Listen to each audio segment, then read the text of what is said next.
E aí, vamos agora para o capítulo 8, Organização Econômica das Sociedades na Atualidade. Capítulo 8, então, para você que gosta de seguir o material da apostila e grifar e tudo mais, vai das páginas 143 a 160. E mesmo que você use o material apostilado, não se esqueça, caderno do lado, fazendo suas anotações, para que a gente possa ir, né, depois na hora de você voltar a estudar, já está tudo anotado, é um método de fixação do conteúdo. Beleza, pessoal? Então, quando a gente pensa a organização econômica das sociedades, a gente pensa basicamente como que, historicamente, a sociedade, de uma forma geral, foram se organizando economicamente. E isso, ao longo do tempo e da história, ela se altera por diversas questões, né? Na atualidade, nós temos uma economia globalizada, ou seja, uma economia que se relaciona muito com um país com o outro. A economia de um lugar com o outro estão interligadas, um acaba dependendo muito do outro. E durante todo o processo histórico, né, nós tivemos momentos em que isso foi se concretizando, ou seja, o mundo, as regiões do mundo, foi tendo mais contato entre um lado e outro, entre um território e outro, certo?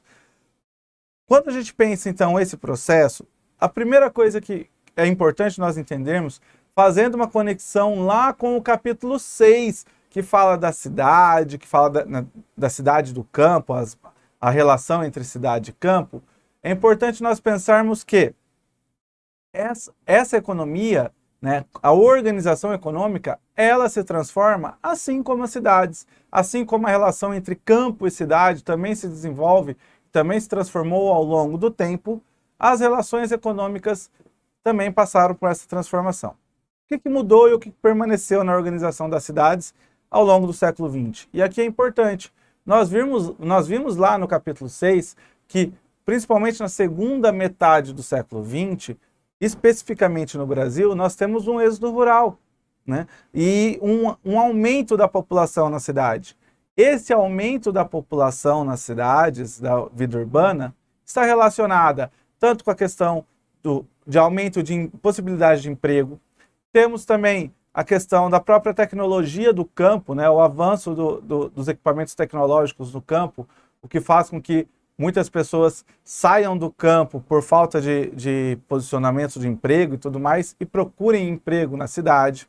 O aumento da cidade, de uma forma geral, que acompanha o desenvolvimento do mundo em diversos aspectos. Então, nós temos isso como uma característica do século XX no Brasil.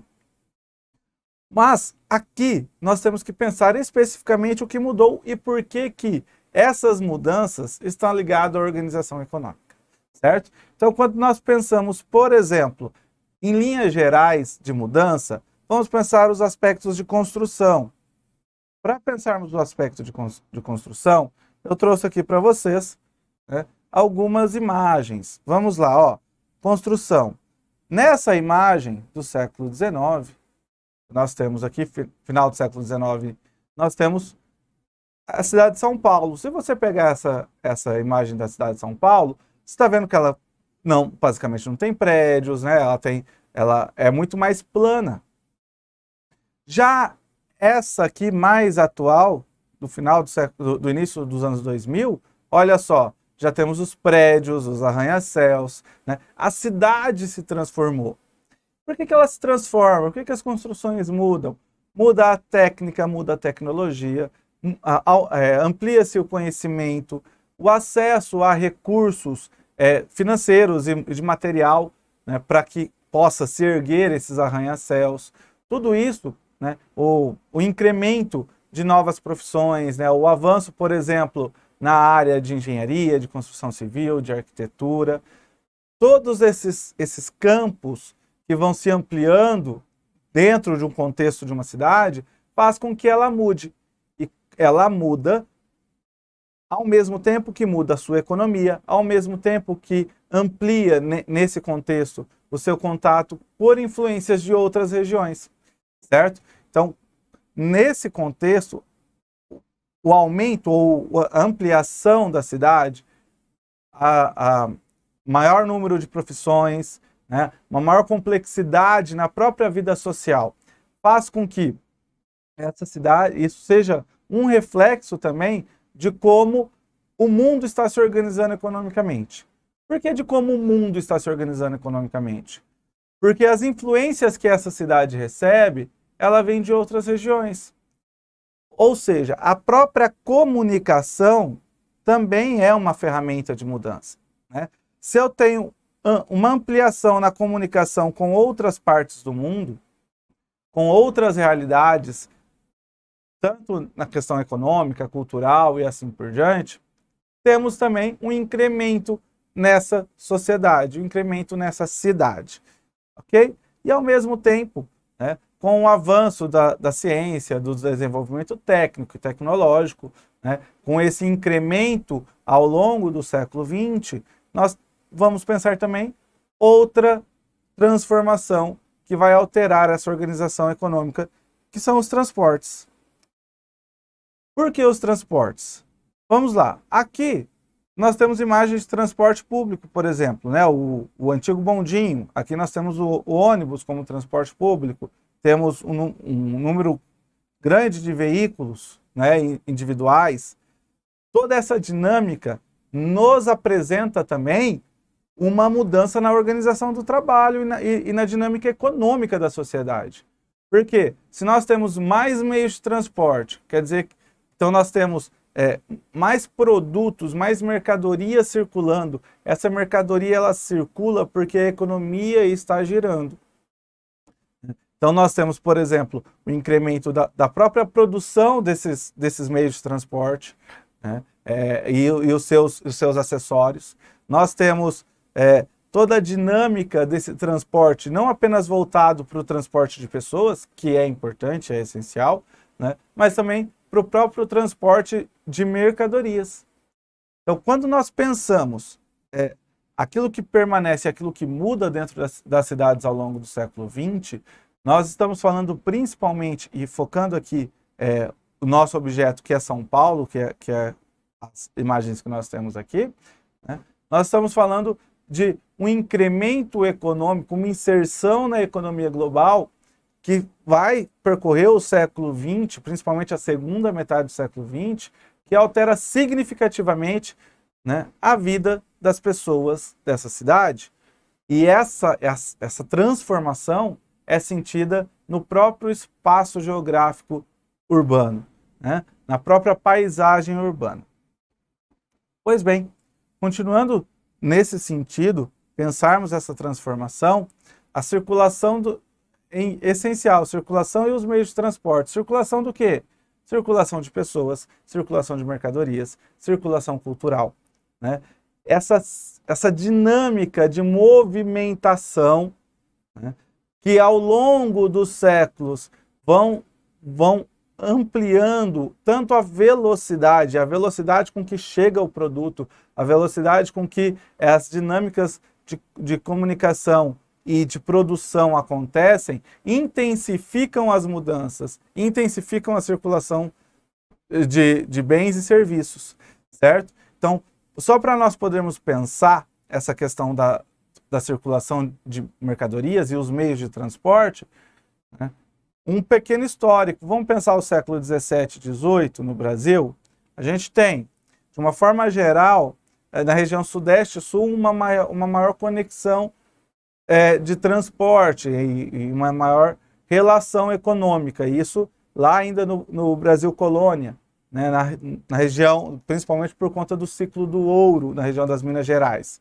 E quem que transporta? Por exemplo, quem que pega as mercadorias, os produtos, os alimentos e demais produtos da região sul e sudeste, leva para a região sudeste, ali na região de São Paulo, e leva para Minas Gerais, onde está a exploração do ouro, onde está o foco da exploração colonial no contexto do século 17, 18.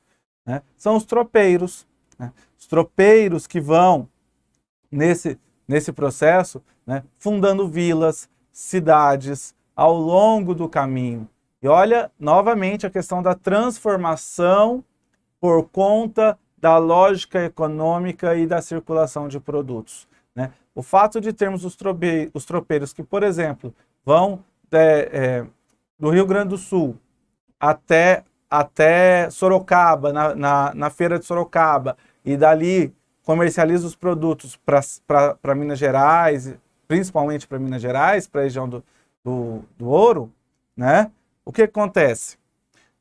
Nesse caminhar, nesse processo, porque eram viagens longas, eram grandes tropas, com muares, cavalares, né? Então mulas e cavalos, e bovinos e bois que iam nesse trajeto, abrindo estradas, abrindo caminho, né? Basicamente no meio daquilo que eles chamavam de sertão, que é o interior do território, certo? Nesse contexto, eles vão, ao longo do trajeto, que era uma viagem longa de se fazer, eles paravam para se alimentar, para descansar, né? E nesse processo foram se fundando pequenas vilas, pequenas regiões de comércio, e o caminho foi se estabelecendo, né? Não à toa, um dos principais caminhos, conhecido o caminho do Viamão, que liga o Rio Grande do Sul a Sorocaba, a Feira de Sorocaba, né? Que funda algumas cidades do sul do país, né? No decorrer desse processo dos séculos 17 e 18.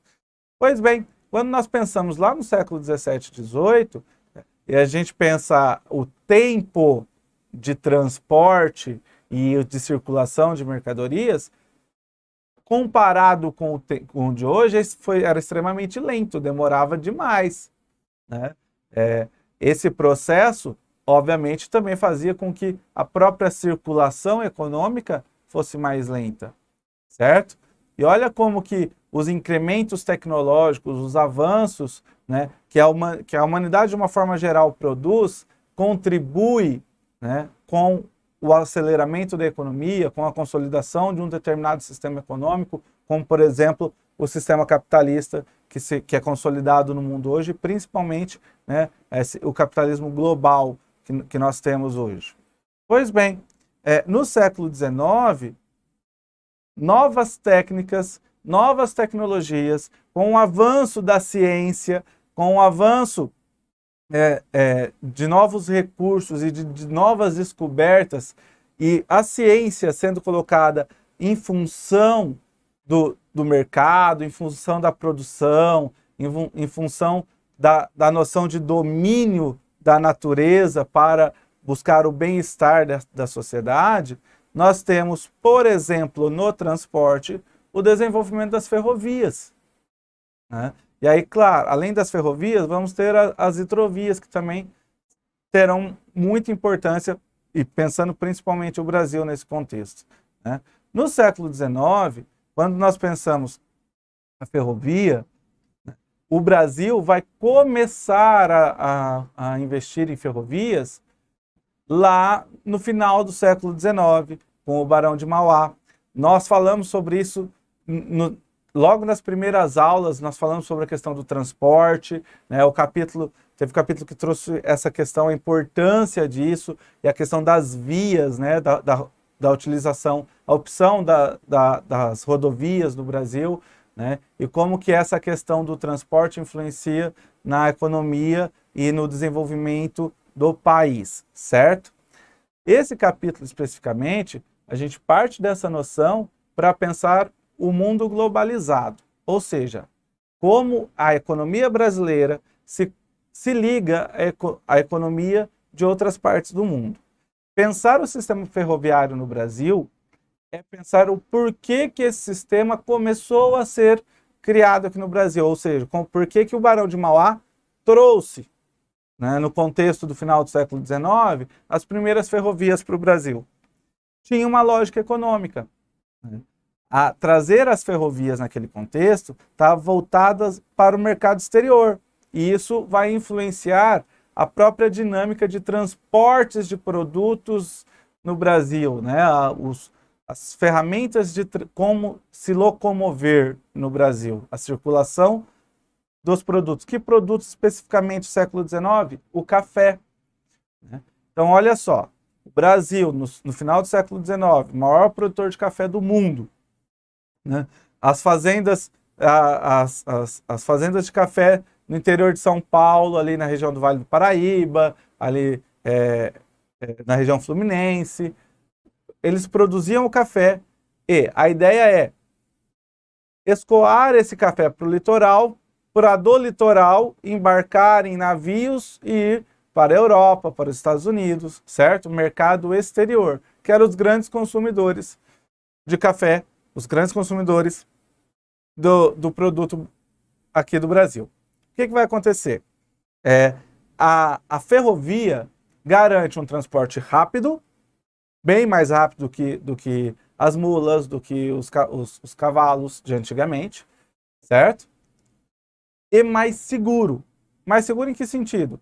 Tanto em segurança, porque chega com mais rapidez, e também o risco de você perder o produto no meio do caminho, né? Porque se você embarca numa estação de trem, né, numa ferrovia, ela tem o ponto de saída e o ponto de chegada, né? Ela tem o trilho, o caminho, você sabe qual caminho ela vai fazer. Você tem uma expectativa de horário de saída, de horário de chegada, né? E os vagões maiores comportam mais quantidade de produtos, né? Você consegue estabelecer colocar pessoas para fazer a própria proteção e acompanhar esse transporte. Pois bem, nesse sentido, nós temos no século XIX esse incremento, essa transformação. Isso transforma a cidade. Por que isso transforma a cidade? Vamos olhar um pouquinho o mapa aqui. Esse mapa de rodovias está ligado ao século XX, certo? As rodovias que nós temos, que foram construídas no território brasileiro. Nós podemos perceber que boa parte delas estão direcionadas para o litoral. Aqui, ó, a parte mais densa de rodovias é inclusive mais próxima ao litoral. É do litoral brasileiro, né, que nós temos a exportação e o contato para o resto do mundo, em termos comerciais. E aí a gente consegue entender que, né, essas rodovias, elas foram pensadas também para esse escoamento lá no século XX. Assim como no final do século XIX, início do século XX, eram utilizadas ferrovias, certo? Nesse contexto, o desenvolvimento econômico, a aceleração do escoamento de produtos, né, a própria produção ou o caminho em que a ferrovia fazia para chegar de um ponto a outro, foi se construindo cidades em volta, as cidades por onde ela passava foi se desenvolvendo mais, até porque com isso, além da circulação de produtos, tem a circulação de pessoas, né? Então você amplia, né, a dinâmica social por conta da possibilidade de maior circulação. Novamente, quando nós pensamos a organização econômica da sociedade na atualidade, nós estamos pensando como essa sociedade caminhou, se organizou em torno da sua economia e da sua vida cotidiana, e como que uma influencia a outra, né? Como que, por exemplo, né, a circulação de bens, a circulação de mercadorias, a circulação de produtos e a circulação de pessoas, né, interferem na organização social de uma cidade, na organização espacial de uma cidade também. Volto para o exemplo de São Paulo, né? O crescimento de São Paulo do final do século XIX para o final do século XX é enorme, né? É algo surreal em termos de números. Isso se dá por conta da centralidade que São Paulo assume enquanto poder econômico, enquanto centro econômico do Brasil, né? Então, todos os caminhos econômicos, toda a circulação de mercadoria, circulação de pessoas, acabam centrando muito ali na região sudeste e especialmente em São Paulo. Ora, e pensando no Brasil, nós temos também o investimento, maior ou menor, né, mas o investimento na hidrovia, né, no transporte hidroviário. Os transportes hidroviários, eles, pensando a Constituição do território brasileiro, a composição, ele tem sua importância, principalmente devido, pensando na região amazônica, né, nós temos rios largos, rios navegáveis que cortam o Brasil inteiro, né? Então, que também é uma ferramenta ou uma via segura de transporte, né, tanto para as mercadorias quanto para as pessoas. Fato é que, se nós pensarmos a capacidade hídrica do Brasil, né, e observarmos lá aquilo que nós discutimos nos primeiros capítulos sobre a opção do Brasil pela rodovia, né, no decorrer do século XX, né, nós temos pouquíssimos investimentos em hidrovia e um maior investimento em rodovias. Esse investimento em rodovias também faz com que a dinâmica do território brasileiro se altere. Se altere por quê? Mais rodovias, investimento nessa forma de transporte, nesse meio de circulação, significa também investimento em automobilismo, né, nos automóveis, em veículos para transporte de cargas, como os caminhões, os tremiões e assim por diante, né? Investimento na indústria periférica como, por exemplo, a indústria da borracha, né, e outras indústrias que compõem matéria-prima que vai ser utilizada em transporte e assim por diante. A indústria petrolífera, né, o combustível a ser utilizado como fonte de energia para essa circulação. Então, percebam que a opção de uma forma de circular ou prioritária, então escolhe-se como prioridade. É prioridade o transporte rodoviário. Se é prioridade o transporte rodoviário, significa então que a dinâmica social e a organização econômica dessa sociedade vai girar em torno da rodovia, né? E aí nós temos os preços de combustíveis, nós temos a dinâmica da utilização de combustível fóssil e toda uma sociedade que gira economicamente em torno das suas escolhas, né? Essas escolhas não são isoladas. Por que não são isoladas? Porque nós estamos cada vez mais num mundo conectado, certo? Num mundo globalizado. Então, as opções também são feitas a partir daquilo que se observa no mundo, observa em outros países, que acaba se tendo como exemplo, certo? E que são possíveis de fazer trocas econômicas e políticas.